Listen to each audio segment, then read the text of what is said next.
હવે જોઈશું સમાચાર વિસ્તારથી। પહેલગામ આતંકી હુમલા બાદ દેશમાં શોકનો માહોલ છવાયો છે। સૌ કોઈ આતંકી હુમલાનો બદલો લેવાની માંગ કરી રહ્યા છે।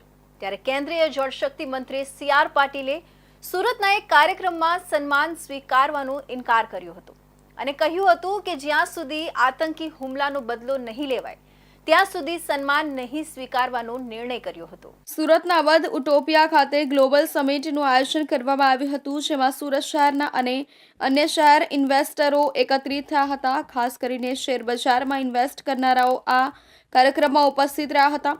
ભાજપના પ્રદેશ પ્રમુખ અને જળ સંપત્તિ મંત્રી સી.આર. પાટીલ કાર્યક્રમમાં હાજર રહ્યા હતા। Global investor સમિટમાં આયોજકોએ સી.આર. પાટીલનું સન્માન કરવાનો નિર્ણય કર્યો હતો, પરંતુ પાટીલે માનભેર આયોજકોને સન્માન નહીં સ્વીકારવાનો નિર્ણય કર્યો હતો। પાટીલ દ્વારા જ્યાં સુધી પહેલગામ હુમલાનો બદલો લેવામાં ન આવે ત્યાં સુધી કોઈપણ કાર્યક્રમમાં અતિથિ વિશેષ તરીકે હાજરીમાં બુકે કે મોમેન્ટો દ્વારા થતું સન્માન સ્વીકારશે નહીં।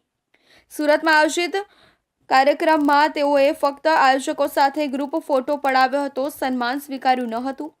પાટીલે કાર્યક્રમમાં ઉપસ્થિત રોકાણકારોને સંબોધતા કહ્યું હતું કે વિશ્વની અંદર આપણા દેશની મહત્વ મળી રહ્યું છે।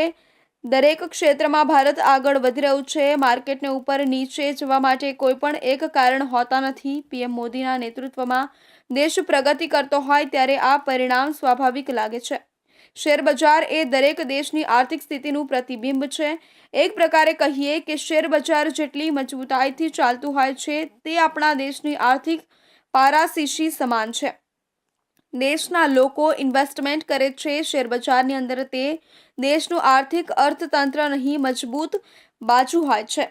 શેર બજાર પરથી અંદાજ આવી જાય છે કે કયા દેશની આર્થિક સ્થિતિ કયા પ્રકારની છે।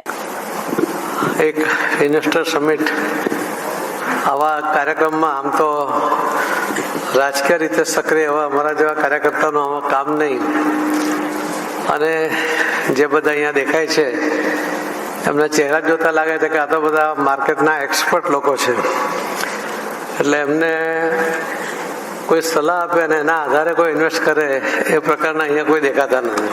જળ સંપત્તિ મંત્રી સી.આર. પાટીલે જણાવ્યું કે અમેરિકામાં ટેરિફ વોરના કારણે જે અનિશ્ચિતતા સર્જાતી હતી ત્યાંનું માર્કેટ ડિસ્ટર્બ થતું હતું, જેના કારણે કદાચ ટ્રમ્પને યુ-ટર્ન લેવો પડ્યો, જેના કારણે માર્કેટની હાલક ડોલક થવાથી માર્કેટની આ સ્થિતિ ઊભી થઈ હતી।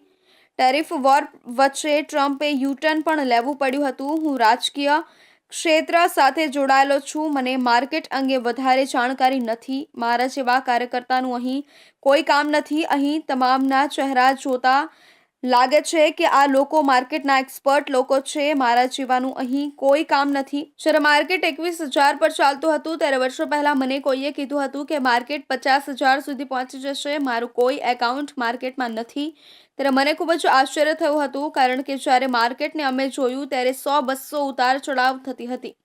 400-500 ઉપર નીચે થાય તો બધાને તાવ આવી જાય, પરંતુ જે રીતે માર્કેટ આગળ વધ્યું તેની પાછળ ઘણા બધા કારણો હોઈ શકે છે, પરંતુ એક કારણ છે કે